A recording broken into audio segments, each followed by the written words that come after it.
할렐루야. 주님의 이름으로 환영합니다. 이제 우리 마음과 뜻과 정성을 다해서 하나님께 예배드리겠습니다. 다 같이 기도하겠습니다.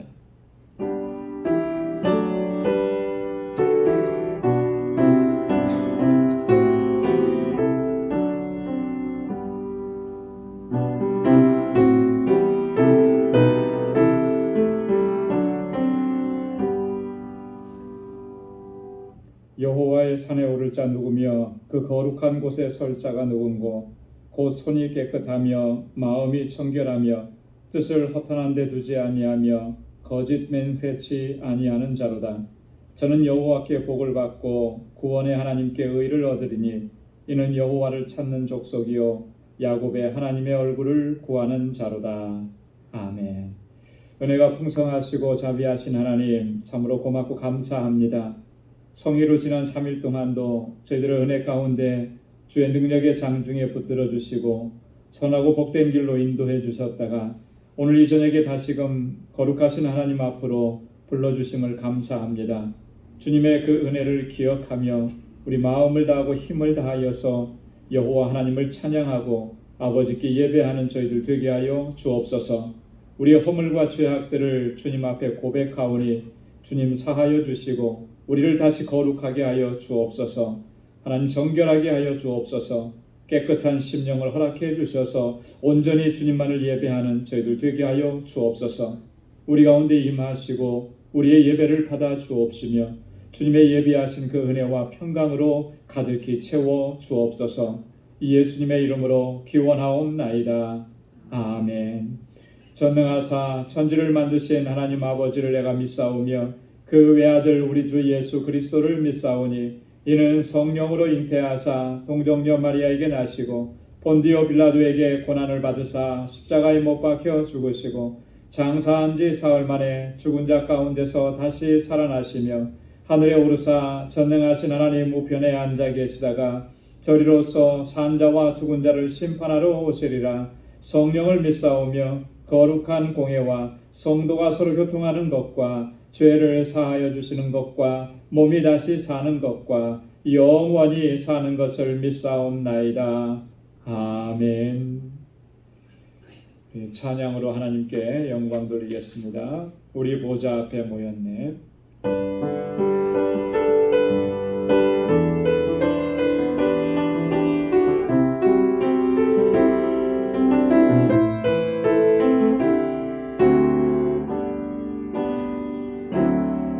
우리 보좌 앞에 모였네. 함께 주를 찬양하며 하나님의 사랑 그 아들 주셨네. 그의 피로 우리 구원받았네. 십자가에서 쏟으신 그 사랑 강같이 온 땅에 흘러 각 나라와 족속 백성 방언에서 구원받고 주 경배드리네. 구원하시니 보좌에 앉으신 우리 하나님과 어린 양께 있도다. 구원하시니 보좌에 앉으신 우리 하나님과 어린 양께 있도다. 우리 보좌 앞에 모였네. 함께 주를 찬양하며 하나님의 사랑 그 아들 주셨네. 그의 피로 우리 구원받았네. 십자가에서 쏟으신 그 사랑 강같이 온 땅에 흘러 족속 백성 방언에서 구원받고 주 경배드리네. 구원하심이 보좌에 앉으신 우리 하나님과 어린 양께 있도다. 구원하심이 보좌에 앉으신 우리 하나님과 어린 양께 있도다. 구원하심이 보좌에 앉으신 우리 하나님과 어린 양께 있도다. 구원하심이 보좌에 앉으신 우리 하나님과 어린 양께 있도다. 아멘. 내 주의 보혈은 정하고 정하다.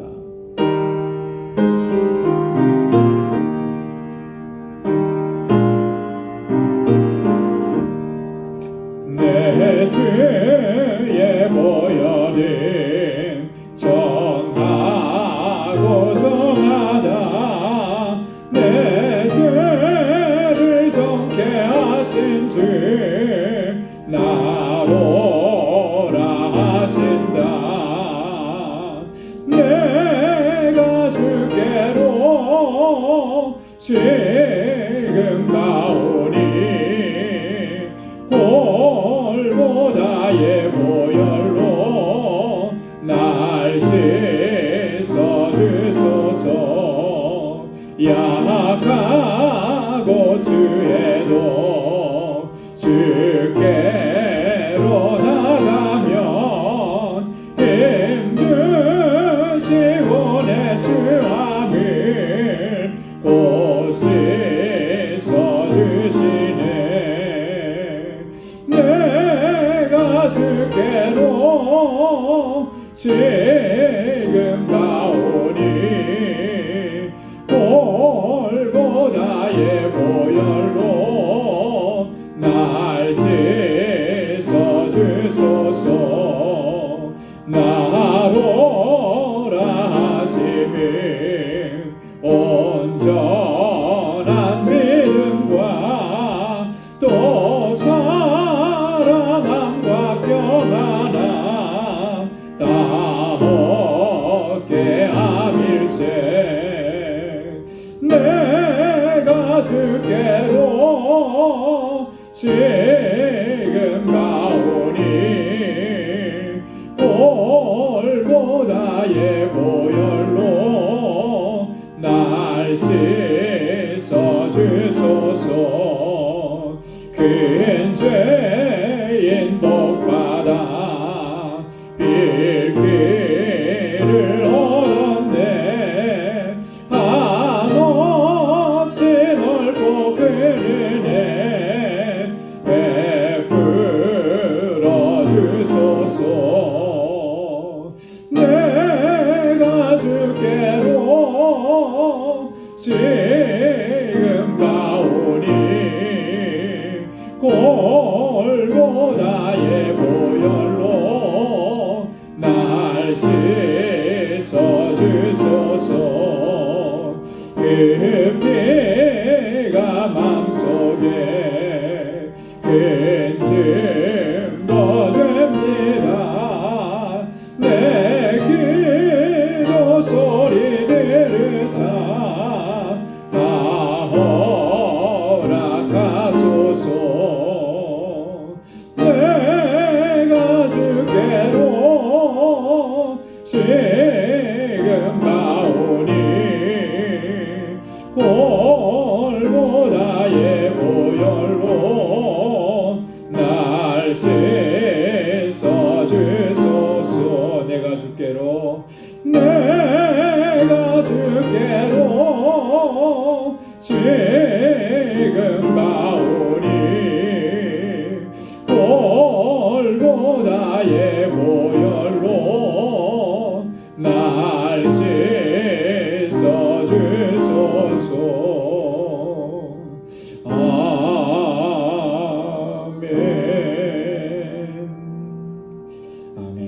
예수가 거느리시니 즐겁고 평안하구나. 힘차게 박수하면서 찬양하겠습니다.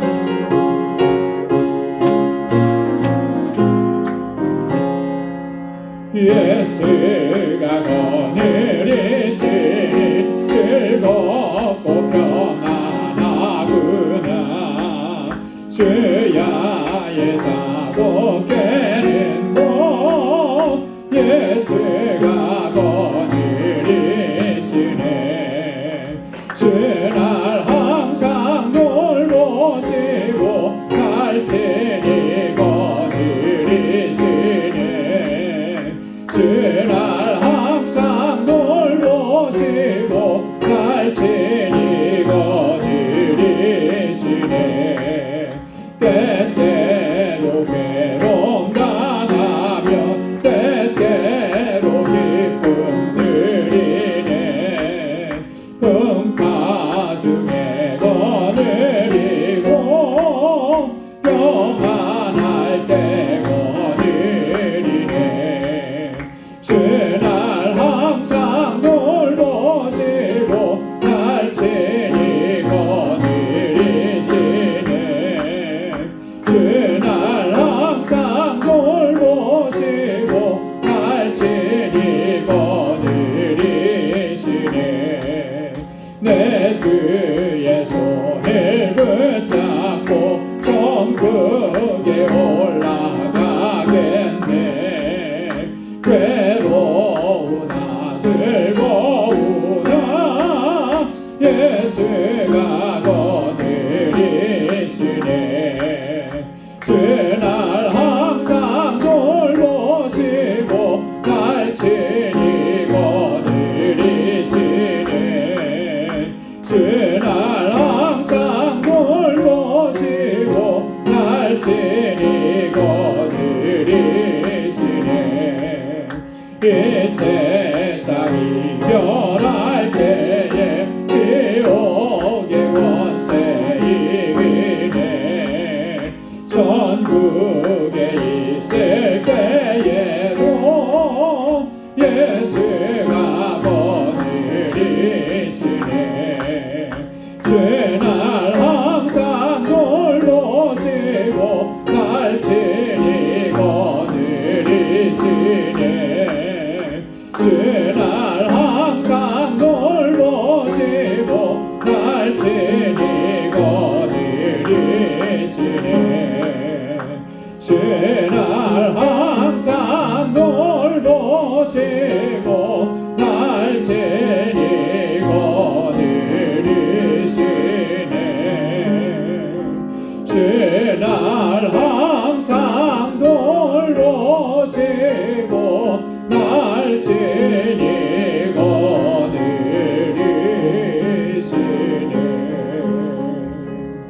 아멘.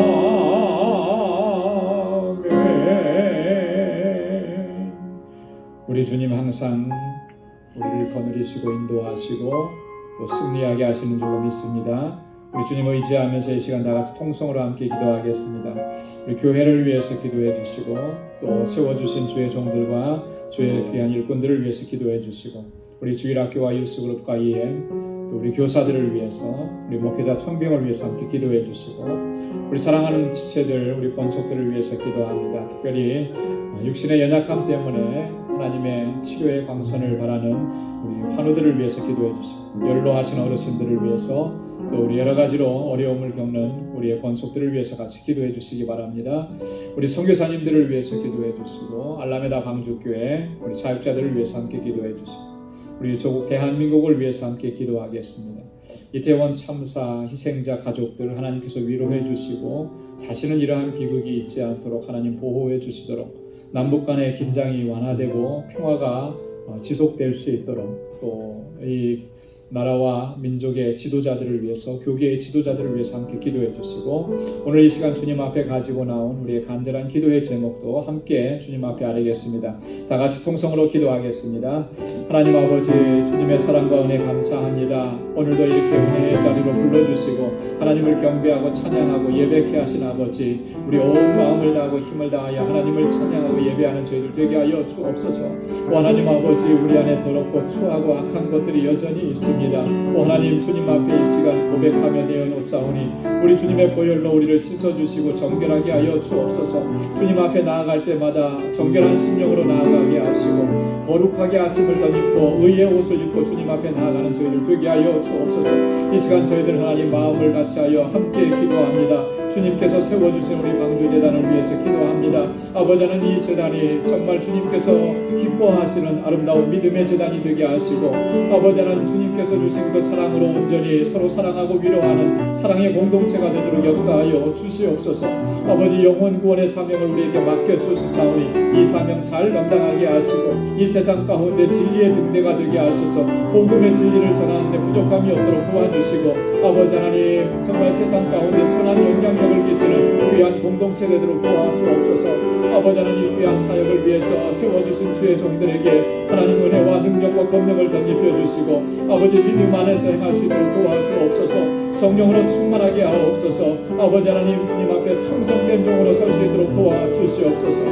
아버지 하나님, 특별히 이곳에서 자라나는 우리 어린 신령들과 학생들과 청년들을 붙잡아 주시고 저들이 정말 하나님을 잘 경외하는 믿음의 아들과 딸들이 되게 하여 주시옵소서. 저희를 위해서 수고하고 애쓰는 우리 모든 교사들에게 하나님 은혜를 더하시고 주의 복으로 가득히 채워주시고 영과 육인을 강건하도록 붙잡아 주옵소서. 귀한 사역자 속히 보내어 주셔서 아버지 하나님, 우리 유수그룹과 이엠과 주일학교가 날로 부흥하고 성장하며 아버지 말씀 안에 은혜 안에 견고하게 서갈 수 있도록 도와주옵소서. 아버지 하나님, 고통 중에 신음하는 우리 사랑하는 권속들을 주님께서 어루만져 주시고 주님의 위로하심으로 저들을 품어주시고 아버지 하늘의 소망으로 가득히 채워주옵소서. 우리의 모든 염려와 근심 다 주님께 내어 맡길 수 있는 귀하고 신실한 믿음의 일꾼들이 되게 하여 주시옵고 아버지 하나님, 육신의 질병과 연약감을 치료하여 주시사 완전케 하여 주옵소서. 우리의 마음에 심령에 상함이 있고 찢겼습니다. 하나님, 만져주시고 치료하여 주시고 아버지 주의 평강으로 덧입혀 주시옵소서.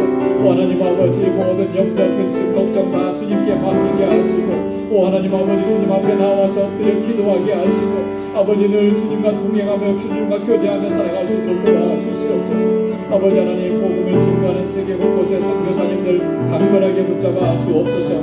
우리 알라메다 방주교회 주님 세우셨사오니 구원의 방주로서의 사명 잘 감당하게 하시고 우리 선교사님과 모든 동역자들 하나님 능력과 권능으로 붙잡아 주옵소서. 그 지역의 영혼들이 정말 예수 믿고 구원받고 하나님의 자녀되는 놀라운 역사가 있게 하여 주시옵소서. 우리 조국 대한민국을 기억하여 주옵소서. 아버지 하나님, 정말 끔찍한 사고로 인해서 사랑하는 자녀들을 떠나보낸 그 가족들 아버지 하나님, 그 슬픔과 애통함을 주님께서 어루만져 주시고 위로하여 주시고 아버지 주님의 평안으로 함께하여 주옵소서. 아버지, 다시는 이러한 끔찍한 사고가 일어나지 않도록 주님 보호하여 주시고 위정자들에게 지도자들에게 정말 아버지 하나님, 저들이 책임있게 아버지 하나님 이 나라 민족을 이끌어갈 수 있도록 도와주시고 하나님을 두려워할 줄 아는 지도자들이 되게 하여 주옵소서. 모든 교회들이 일어서게 하시고 하나님의 백성들이 일어나게 하시고 아버지 영적 지도자들이 일어나서 바르게 이 나라 민족을 이끌어갈 수 있도록 도와주옵소서. 하나님, 한국 간에 아버지 하나님 어려움이 없도록 도와주시고 아버지 긴장이 완화되게 하시고 평화가 이루어지게 하시며 하나님, 궁극적으로 남북이 하나 되는 놀라운 역사를 주님 속히 허락하여 주시옵소서. 오늘도 주님 앞에 나와서 우리 마음의 소원을 아뢰고 간절하게 기도하는 주의 종들의 기도마다 주님 선하신 응답을 허락해 주시고 날마다 주님의 응답 가운데 주님의 임재 가운데 살아가는 주의 백성들 되게 하여 주시옵소서. 오늘도 주님 말씀 앞에서 싸우니 우리 마음밭을 규경시켜 주시고 하나님의 귀한 말씀으로 주의 은혜로 가득히 채워 주옵소서. 모든 영광 주님께 올려드립니다. 감사합니다. 예수님의 이름으로 간절히 기도드리옵나이다. 아멘. 할렐루야. 귀한 응답 허락해 주실 줄로 믿습니다. 오늘 우리 함께 묵상할 하나님 말씀 고린도전서 제6장 1절에서 11절까지 말씀입니다.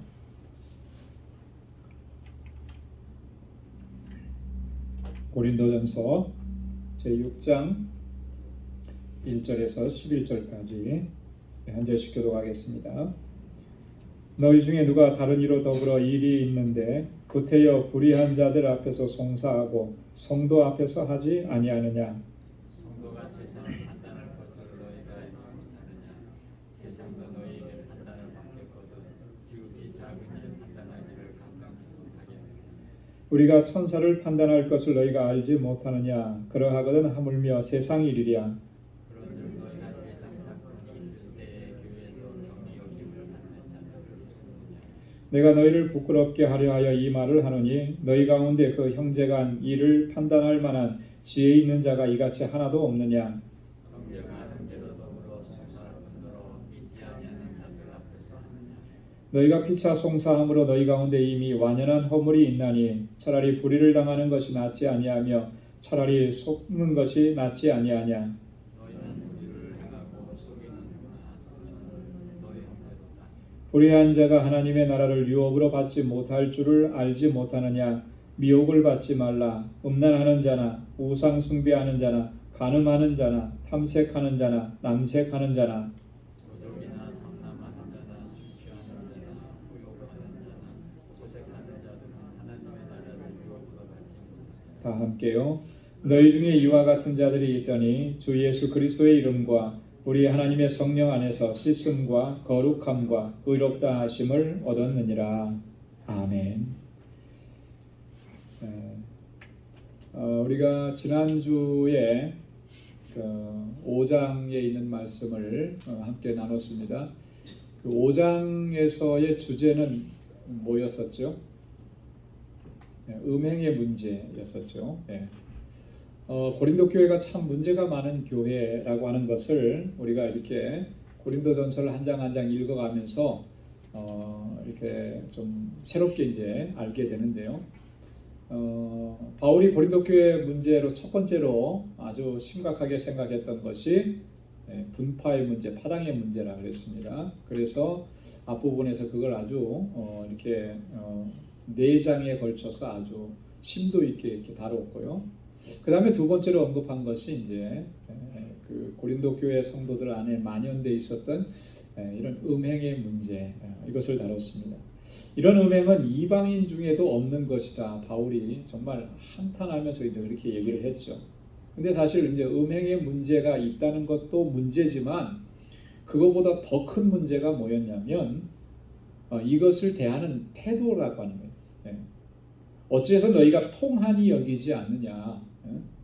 이런 일이 교회 안에서 일어났다는 것에 대해서 통분히 여기지 않느냐? 다른 말로 얘기하면 이제 교회 안에 어떤 이 영적인 자정 능력이 없다라고 하는, 너무나 무감각해져 있다. 여러분, 오늘날 기독교의 가장 큰 문제도 다르지 않습니다. 많은 분들이 얘기해요. 지난주에는 우리가 종교개혁주의를 지났는데 그때는 개혁주의 정신이 아주 충만했었어요. 근데 500여 년이 지난 지금은 과연 우리가 개혁주의 정신을 가지고 있는가? 개혁주의라고 하는 것은요, 자신을 말씀 앞에 비추어서 늘 새롭게 개혁해 나가는 거거든요. 잘못된 부분들을 제거하고 하나님 앞에 바로 서려고 늘 힘쓰는 거예요. 다른 말로 얘기하면 자정 능력인데, 이미 교회는 교회 공동체, 뭐 개교회뿐만 아니고 크게는 뭐 기독교 공동체 전체가 사실 이 자정 능력을 너무나 많이 상실해 버렸어요. 잘못된 일을 하면서도 기득권층에 의해서 잘못된 일들이 그냥 아무 문제가 아닌 것처럼 그렇게 지나가 버리는, 또 세상과 똑같이 힘의 논리가 작용이 되는, 여러분, 하나님의 말씀으로 새로워지려고 하는 노력을 포기해 버리게 되면 점점 그렇게 타락해져 가는 것이고, 그 타락의 끝은 파멸이고 멸망인 것이거든요. 오늘날 교회가 그런 모습으로 가고 있다라고 합니다. 고린도 교회도 지금 그런 거예요. 음행의 문제가 있음을 이걸 정말 심각하게 다뤄야 되는데 어느 누구 하나 그걸 통하니 여기는 일이에요. 그런 사람이 없더라는 거예요. 물리치는 사람이 없는 거예요. 단호하게 그걸 대처하는 사람이 없더라는 것이죠. 이 영적인 무감각증에 빠져 있는 이 고린도 교회, 이건 굉장히 심각한 거죠. 근데 그 영적 무감각증이라는 것이 다 어디서 왔냐면은 교만한 마음 때문에 온 거예요. 너희가 어찌하여 교만하여서 그렇게. 실제로는 그렇지 않은데 그런 것처럼 뭐 영적으로 대단한 사람인 것처럼 그렇게 겉으로만 행동하는 거죠.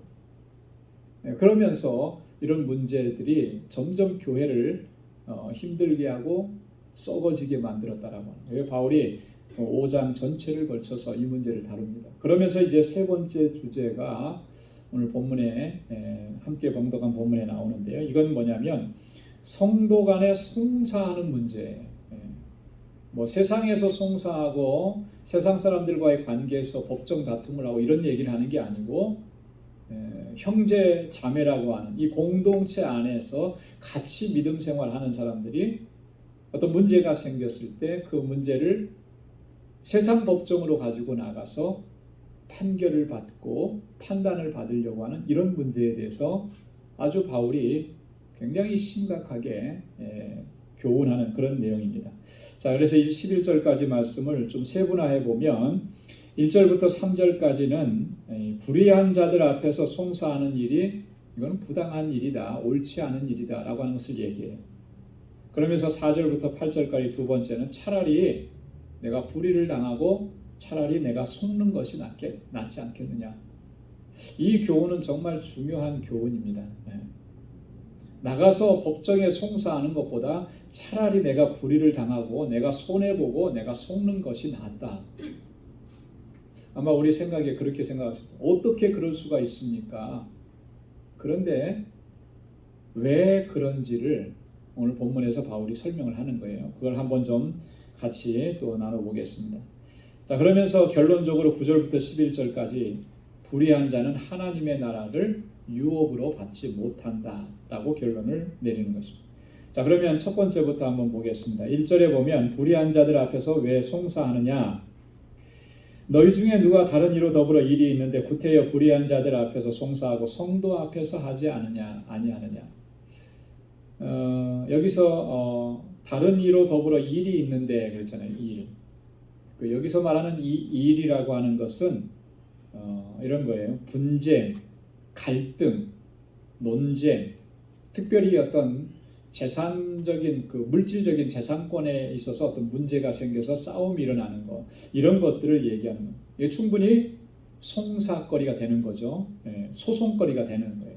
이런 문제들이 있는데 여러분 교회 공동체도 사실 그런 일들이 있을 수 있어요.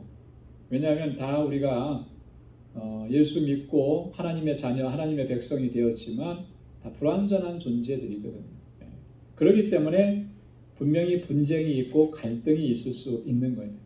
하지만 정말 중요한 건 뭐냐면 이런 문제들을 우리가 정말 신앙 안에서 믿음 안에서 지혜롭게 풀어가려고 하는 노력이 중요하다라고 하는 거예요. 요즘 보니까요, 이 교회 안에서 일어난 문제들을 세상 법정으로 가지고 와서 고소하고 막 이런 일들이 비일비재해요. 특히나 이제 우리가 미국에서 살다 보니까 미국은 뭐가 많은 나라예요? 수가 많은 나라예요. 수가, 그죠? 웬만하면 그냥 다 수를 해버리고 이렇게 법정 다툼으로 가. 그러니까 이게 뭐 아무것도 아닌 것처럼 그걸 안 하면 오히려 어리석은 사람, 무능한 사람처럼 이렇게 여겨져요. 그리고 또 뭐 이런 말을 해도 되는지 모르겠지만 수를 하도록 부추기는 사람들이 많이 있어요, 그죠? 그래서 어려움을 겪는 그런 부분도 좀 많이 봤습니다. 자, 그런데 뭐 세상의 흐름은 그렇다 할지라도 우리가 교회 공동체 안에서는 어떠냐라고 하는 거예요. 공동체 안에서 어떤 문제가 있는데 그걸 세상 법정으로 가서 그것을 거기서 판단을 받으려고 하는 이러한 모습은 오늘 바울의 가르침을 보면 이거는 정말로 성경의 가르침하고는 거꾸로 가는 거예요. 반대로 가는 거라는 거죠. 여러분 우리가 이것을 좀 심각하게 받아들이고 또 많이 묵상하고 또 생각하고 왜 바울이 이렇게까지 얘기했을까를 기억을 해야 하는 것입니다. 불의한 자들 앞에서 송사하고 성도 앞에서 하지 않느냐. 물론 억울한 일이 있고 내가 손해보는 일이 있고 이건 정말 억울한 일이다. 그래서 누군가가 정말 이걸 반드시 판결해 줘야 된다라고 했다면 어떻게 하라는 겁니까? 불의한 자들 앞에서 송사하지 말고 성도 앞에서 하라는 거예요. 그래서요, 우리 교회도 우리 교회가 속해 있는 교단이 KPCA 해외 한인 장로회입니다. 우리 교단에도 헌법이 있어요. 네, 헌법이 있고 그리고 이 각 치리회라 그럽니다. 치리회라고 하는 건 뭐냐면 교회는 이제 당회가 있어요. 자, 그리고 교회들이 모인 연합체를 뭐라 그러죠? 노회라 그래요. 그죠? 노회가 있고 그다음에 노회들이 모여서 총회를 이룹니다. 이렇게 세 개의 치리회가 있어요. 당회, 노회, 또 총회. 근데 각각의 그 치리회 기관에는 뭐가 있냐면 재판국이 있습니다. 재판국. 교회에서 무슨 재판할 것이 있어서 우리 그렇게 생각하지만 오늘 바울이 보세요. 너희가 왜 세상 밖에서 고소하고 송사하느냐? 성도 앞에서 해야 하는 것이 마땅치 않느냐? 교회 안에서도 이런 문제들, 성도 간에 문제가 있을 수 있기 때문에 이런 재판국이 있는 거예요. 개교회에서는 재판국이 당회가 재판국이 됩니다. 노회 안에는 또 따로 재판국이 따로 있어요. 총회도 마찬가지. 그래서 그런 어떤 분쟁이 일어났을 때 거기서 이 문제를 다뤄야 돼요. 세상에서 뭐 1심, 2심, 3심, 그죠? 대법원 판결이 있는 것처럼 총회까지 만약에 올라가게 된다면 거기서 판결하는 것이 확정이 되는 거예요. 그래서 우리 성도들은요, 내가 억울한 일이 있어서 그런 일을 할 수는 있지만 교회 안에서 그렇게 송사가 문제가 진행이 되었다면 마지막 최종적으로 판결이 난 거에서는 순종을 할 수 있어야 되는 거죠. 그게 마땅한 거죠.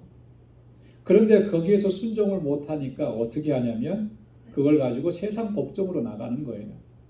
세상의 법에 호소하는 거죠. 억울하다는 거예요.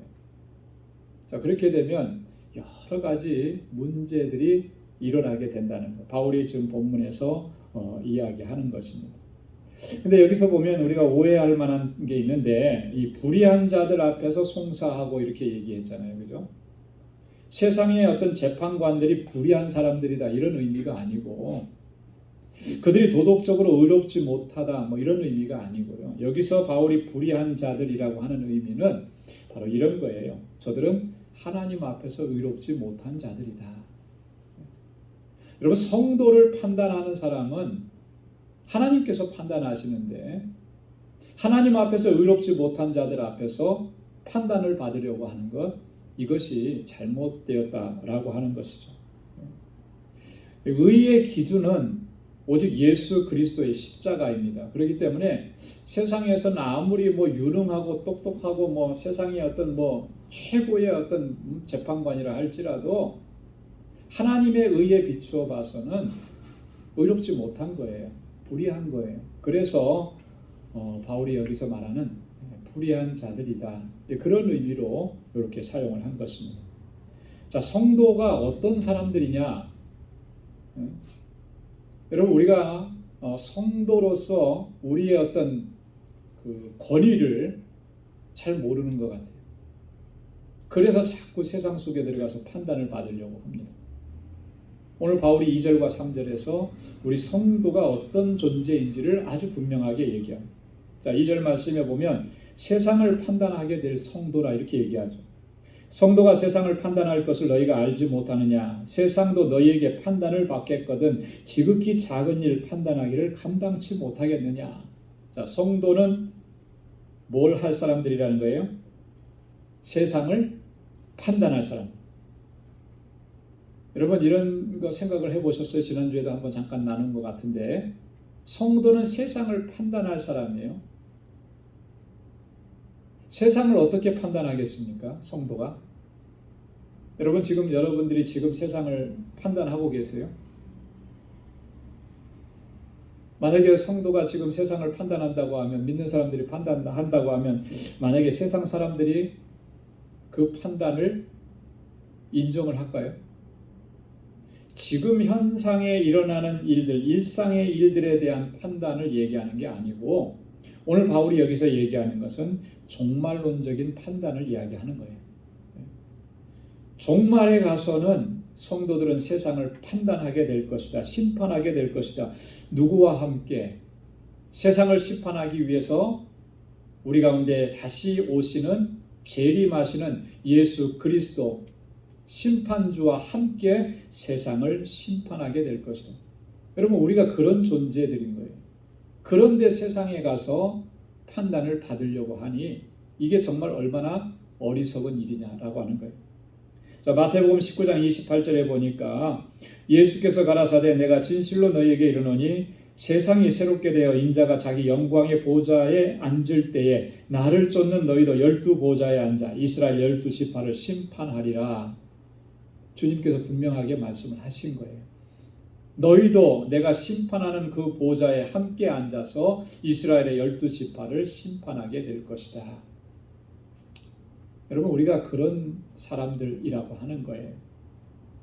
세상이 이렇게 너희에게 판단을 받을 것인데 어떻게 지극히 작은 일 판단하는 거 그거 너희가 감당치 못하겠느냐. 여기서 말하는 지극히 작은 일이라고 하는 것은 성도 안에서 일어나는 여러 가지 소송과 분쟁에 관한 일들, 이거 하나 감당을 하지 못하느냐, 그거 감당할 사람이 없어서 그렇게 세상으로 나가느냐, 이런 바울의 책망인 것입니다.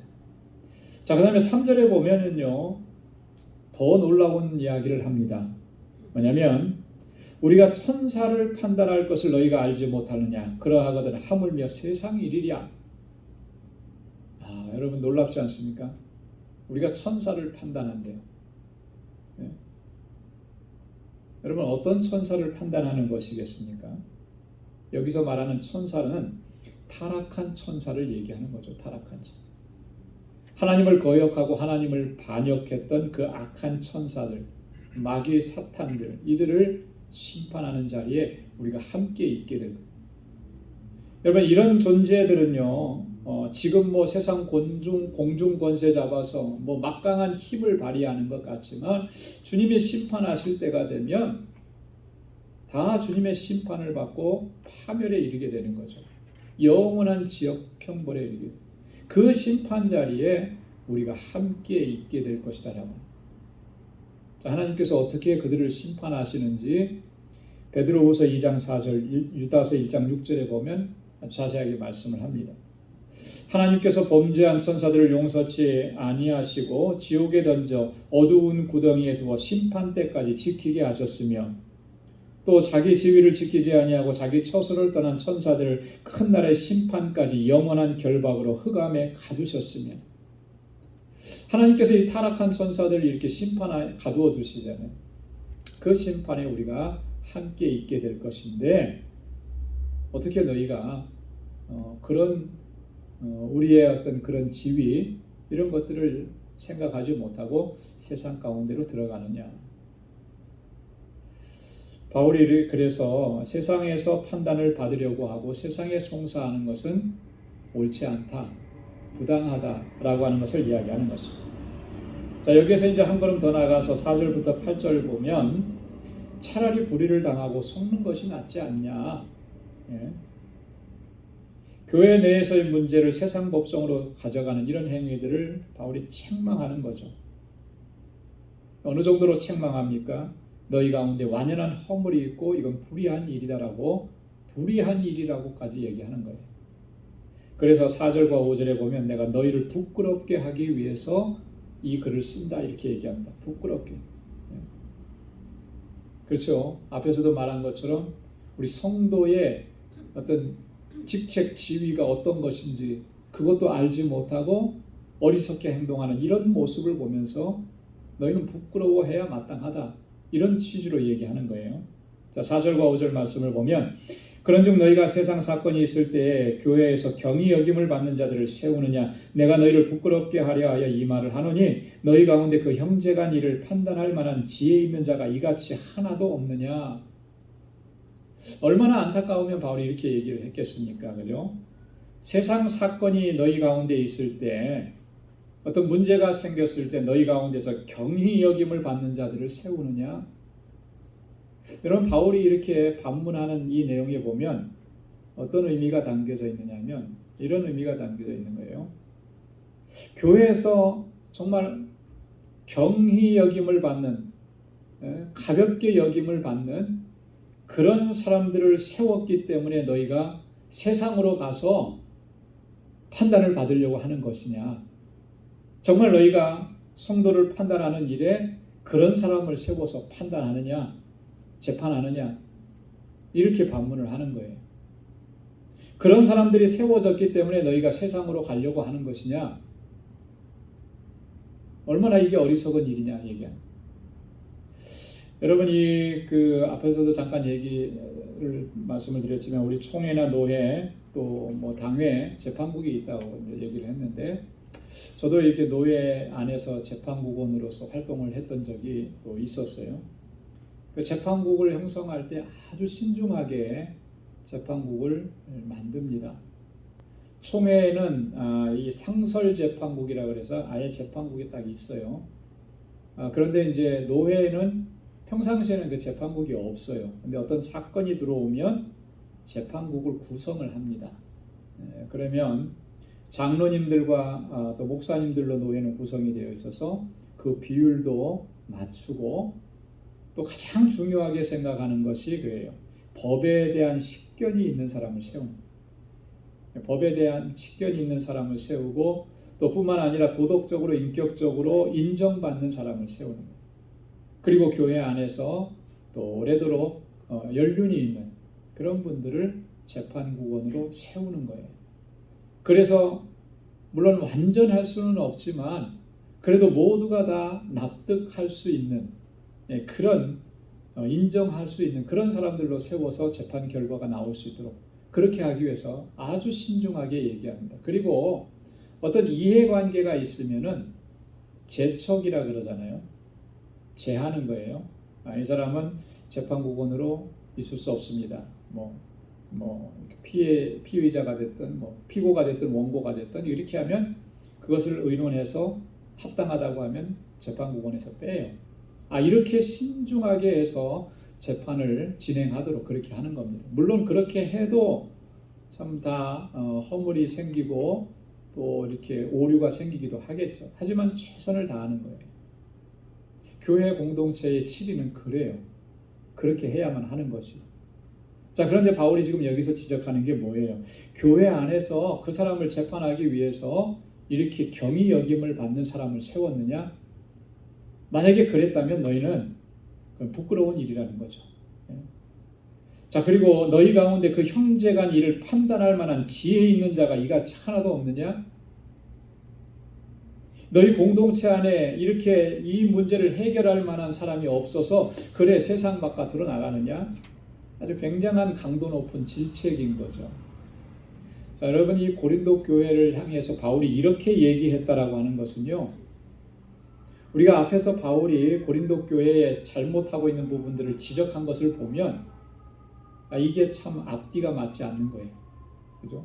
만약에 저들이 교회 안에서 우리가 그걸 판단할 만한 지혜 있는 사람이 없다. 그래서 세상으로 간다. 이렇게 만약에 한다면 이게 얼마나 어폐가 있는 말입니까? 왜냐하면 여러분이 고린도 교회의 가장 큰 문제가 어떤 문제라 그랬습니까? 분쟁, 파당의 문제라 그랬잖아요. 자, 이 문제가 일어나게 된 가장 근본적인 원인이 뭐였다 그랬습니까? 지혜롭다는 거예요. 그죠? 자기의 지혜를 자랑하는 거예요. 내가 저 사람보다 낫고 내가 저 그룹보다 낫고 우리 그룹이 이런 자기의 지혜를 자랑하고 자기 지식을 자랑하는 것 이런 것들로 인해서 이렇게 파당이 생기고 서로 대립하는 그런 분쟁 관계가 일어나게 됐던 거예요. 자, 그때는 그렇게 자신들이 지혜롭다고 우리 그룹이 최고라고 이렇게 얘기했던 사람이 어떻게 너희 가운데에서 형제간의 일들이 일어난 것을 판단할 만한 지혜로운 자가 없어서 세상 법정으로 가지고 가느냐. 이 문제를 얘기하는 바울이 굉장히 강도 높은 책망이라고 하는 것이죠. 이건 부끄러운 일이다라고. 그럼 기억해야 합니다. 세상 법정으로 가서 판단을 받으려고 하는 거, 이건 정말 부끄러운 일이에요. 하나님의 자녀, 하나님의 사람으로서 결국 그런 일은 해서는 안 된다라고 하는 거죠. 자, 그래서 6절부터 8절까지 뭐라고 얘기합니까? 너희 가운데 완연한 허물이 있다, 이렇게 얘기해요. 형제가 형제로 더불어 송사할 뿐더러 믿지 아니하는 자들 앞에서 하느냐? 무슨 말이죠? 형제가 형제로 더불어 송사하는 것도 그것도 잘못이라는 거예요. 그죠? 네, 그것도 옳지 않은데, 덕스럽지 않은데 믿지 않은 자들 앞에서까지 하느냐? 더더군다나 그것은 바람직하지 못하다라고 하는 거죠. 어떤 차원에서 그렇게 얘기를 했겠습니까? 이런 차원으로 얘기한 거예요. 여러분, 이렇게 송사가 일어난다라고 하는 것은 결국 그 공동체 안에서 화목하지 못하다라고 하는 거잖아요. 서로 분쟁하고 싸우지 못한, 그 아름답지 못한 모습이 있는 모습인 거죠. 자, 그런데 그것이 그 안에서 해결되지 않고 그런 모습을 그대로 어디로 가져가는 거예요? 세상 속으로 가지고 가는 거예요. 만천하에 다 드러내는 거예요. 자, 드러내면서 그 세상 법정으로 가져가서 뭐라고 얘기하는 것과 똑같습니까? 교인들은 이런 사람이야, 교회는 이런 곳이야 라고 하는 것을 얘기하는 것과 똑같은 거예요. 믿지 않는 자들에게 가서 교회 공동체 안에서 우리가 믿는 자들인데 예수 믿고 구원받았다라고 했는데 그런 사람들의 삶의 모습이 이렇다, 이거를 다 만천하에 드러내는 그런 모습이에요. 그게 궁극적으로는 하나님의 영광을 가리는 모습이 된다. 자, 그래서 너희가 피차 송사함으로 너희 가운데 완연한 허물이 있나니 그랬어요. 너희 가운데 허물이 생긴 거예요. 여러분, 송사하는 것 자체가 이미 이 송사에 관련된 양자가 모두가 다 잘못이라고 하는 것을 바울이 이야기하는 것입니다. 그 누구에게도 그거는 승리가 될 수 없다라고 하는 거예요. 여러분, 우리가 설령 송사를 해서 승리했다고 하더라도 여러분, 그 승리가 하나님의 영광을 가리웠기 때문에 결국 너에게는 완연한 허물이 있다, 이렇게 얘기해요. 그렇죠?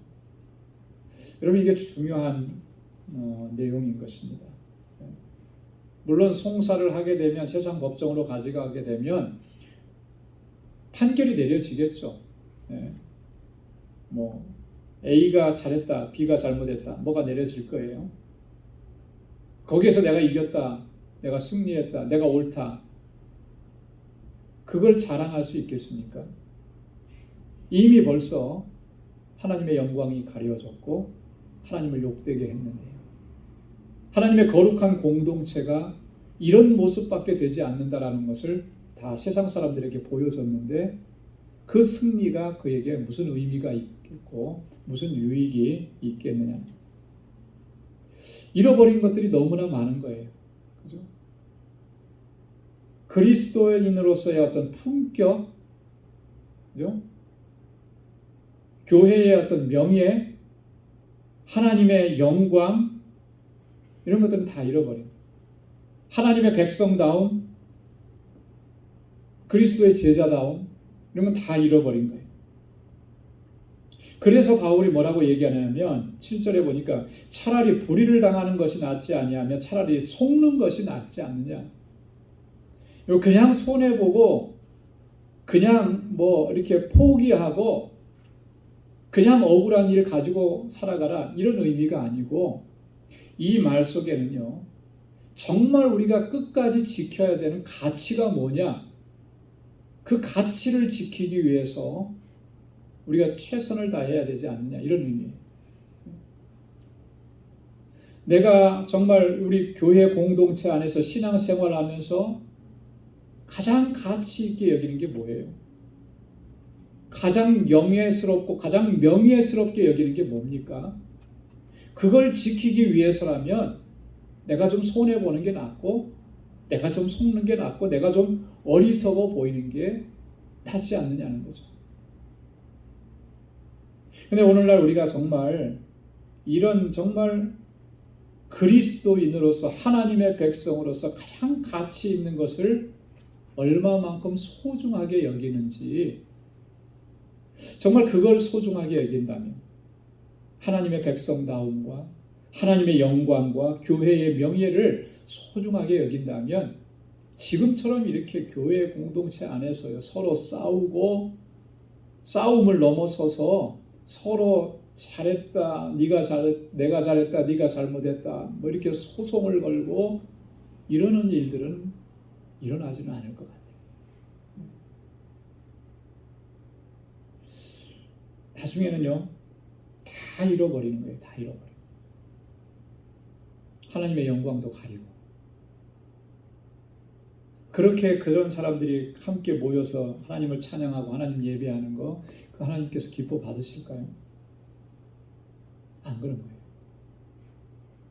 우리는 어쩌면 눈앞에 내가 손해보지 않으려고 하고 내 눈앞에 있는 그 이익만을 쫓아서 그렇게 그런 일들을 행한다면, 또 조금 더 내가 손해보지 않으려고 하고 억울한 일이라면 죽어도 못 참고, 그래서 내가 반드시 그 문제에 대해서는 상대방에게 적절한 어떤 피해를, 또 적절한 어떤 법적인 그런 어떤 판결을 받아서 벌을 줘야 한다고 이렇게 생각을 해서 그런 일들을 추진해 나간다면, 그렇게 해서 얻을 수 있는 게 과연 우리가 뭐가 있느냐.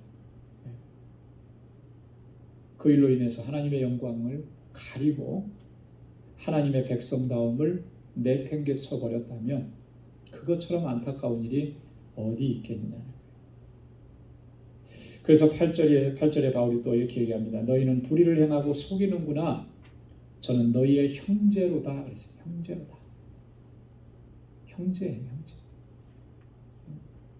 우리가 그리스도 안에서 한 형제고 한 자매고 한 가족이라고 하는 사실, 이걸 너희가 망각하고 있다라고 하는 거예요.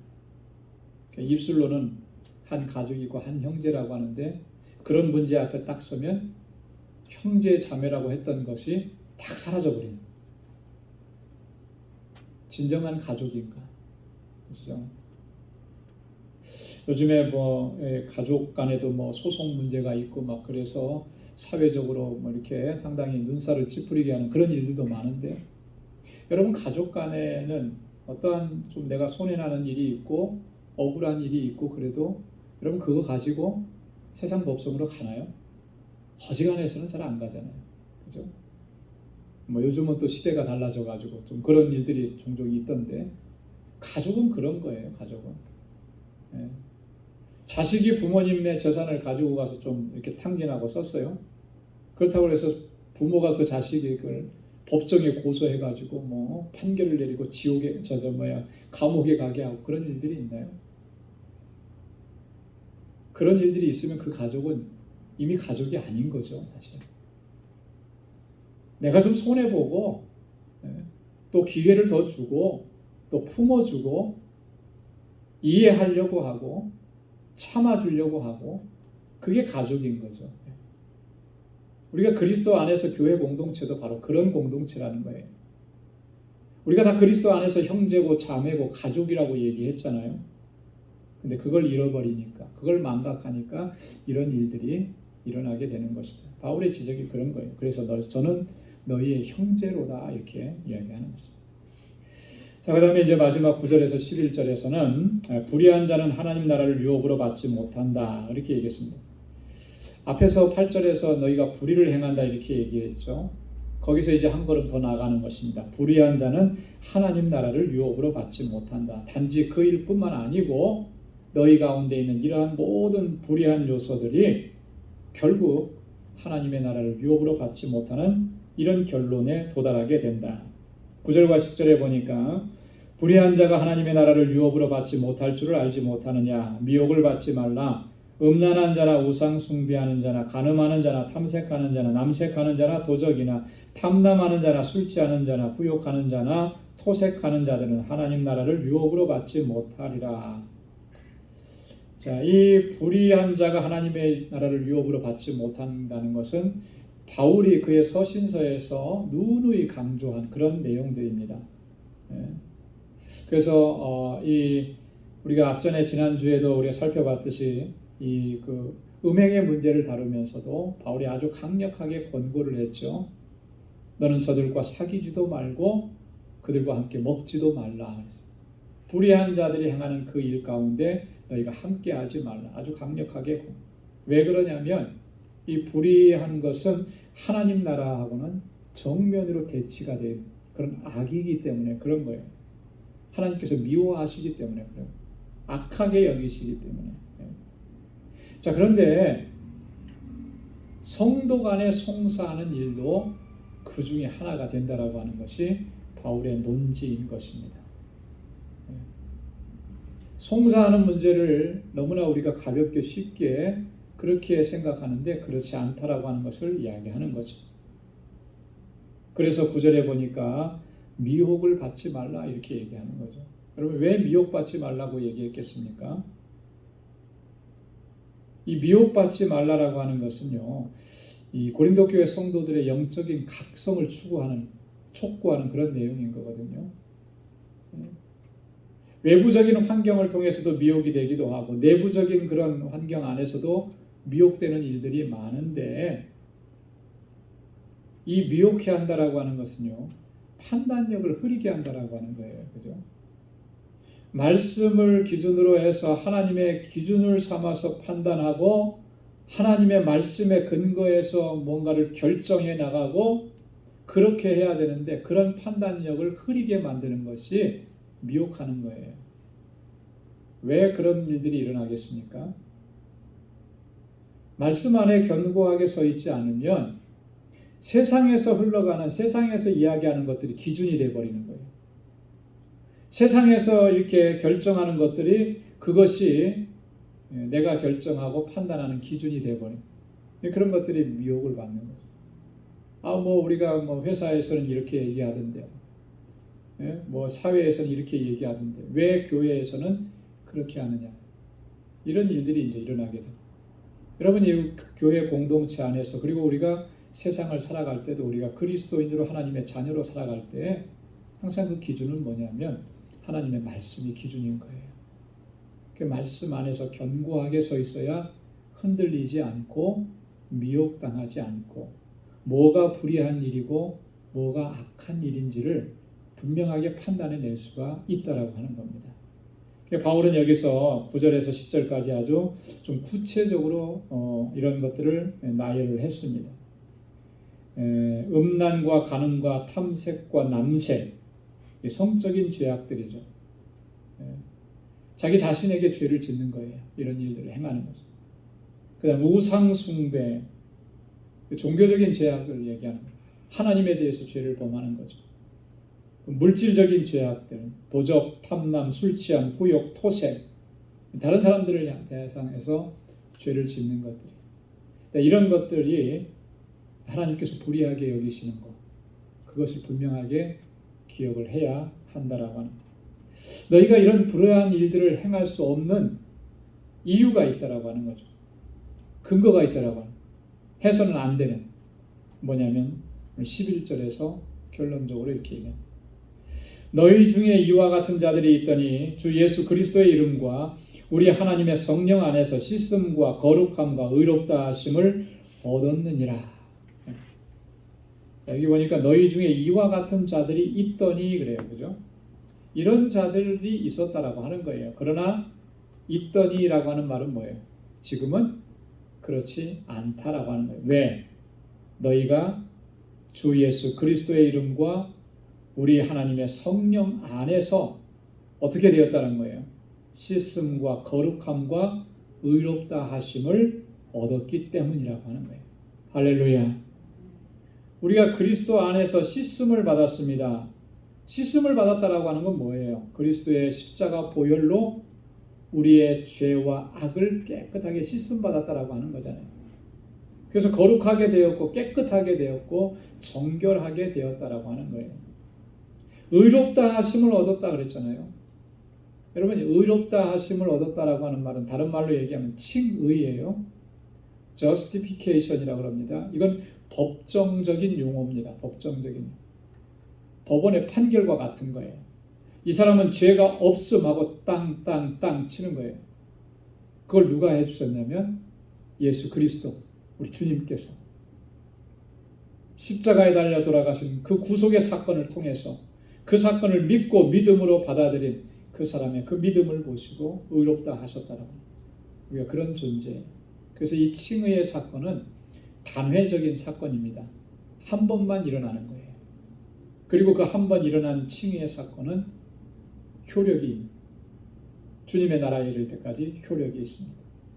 그것이 효력이 있게 하시기 위해서 성령께서 우리를 하나님의 뜻 안에서 거룩한 하나님의 백성으로 살아가도록 인도하는 거예요. 거룩함을 얻었다 그랬잖아요. 거룩함. 이 거룩함이라고 하는 것은 구별됨이라고 해요. 세상과는 구별되게. 이 거룩함이라고 하는 것은요, 성화와 관계가 되어 있습니다. sanctification과 관계가. 그래서 이 거룩함이라고 하는 것은 지속적인 거예요. 지속적인. 성화의 과정은 어느 한순간에 성화가 완성되고 완결되는 게 아니라는 거예요. 주님께서 우리를 완전한 구원에, 그죠? 완전한 구원에 이를 때까지, 그때까지 우리를 성화의 과정을 걷는 것입니다.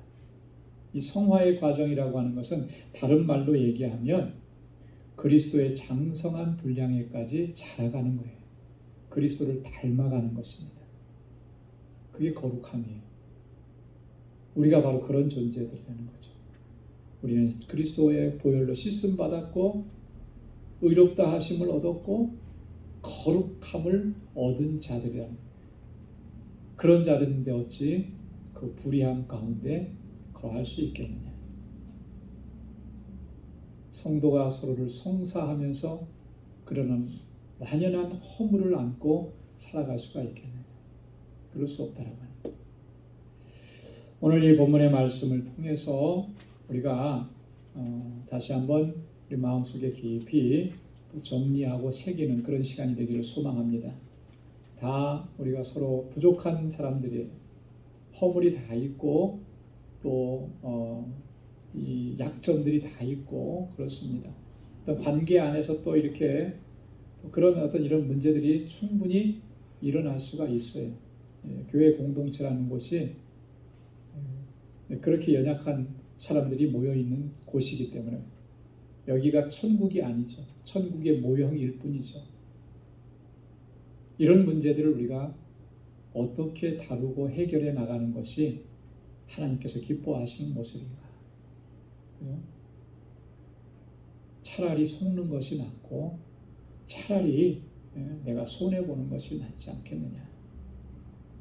바울의 이 권고의 말씀에 핵심이 뭔지를 우리가 분명하게 기억하고 우리가 지켜야 될 영원한 가치, 그것을 지키기 위해서 우리가 늘 힘쓰는 저와 여러분들이 다 될 수 있기를 주님의 이름으로 축원합니다. 기도하겠습니다. 하나님 아버지 감사합니다. 오늘 이 저녁에 또 하나님의 귀한 말씀으로 우리를 교훈해 주시고 또 깨닫게 해 주시고 다시 결단할 수 있도록 은혜 주심을 감사합니다. 하나님께서 허락해 주신 우리 방주 공동체가 정말 주님의 섭리와 또 계획과 인도하심 가운데 세워져서 우리 모든 믿음의 권속들이 함께 모여서 같은 사랑으로 주님을 섬기고 주님을 찬양하는 이 거룩한 공동체가 되게 하심을 감사합니다. 이 공동체 안에서 하나님 주님의 사랑을 나누고 또 서로 위로하고 격려하고 세워주며 함께 하나님의 뜻을 이루어갈 수 있는 저희들 되게 하여 주옵소서. 때때로는 우리가 속상한 일이 있고 가슴 아픈 일이 있고 분쟁과 다툼이 있습니다. 하나님 이러할 때일수록 저희들에게 지혜를 허락해 주셔서 하나님의 뜻을 따라서 믿음 안에서 말씀 안에서 지혜롭게 이 문제들을 잘 해결해 나가고 그래서 하나님께 영광 돌리는 견고한 공동체로 설 수 있도록 하나님 은혜 베풀어 주옵소서. 우리 사랑하는 성도들 가정에 평강을 허락해 주시고 저들의 삶 가운데 늘 주님의 은총으로 가득히 채워주셔서 늘 믿음으로 승리하는 삶이 되도록 인도하여 주옵소서. 이제는 우리 주 예수 그리스도의 무한하신 은혜와 하나님 아버지의 크고 놀라우신 사랑과 성령의 위로 교통 충만하심의 역사가 오직 하나님의 영광을 위해서 살아가기로 결단하는 우리 방주의 모든 믿음의 권속들과 또 저들의 가정과 직장, 생업의 터전 위에 이제로부터 영원까지 함께 하시기를 간절히 축원하옵나이다. 아멘.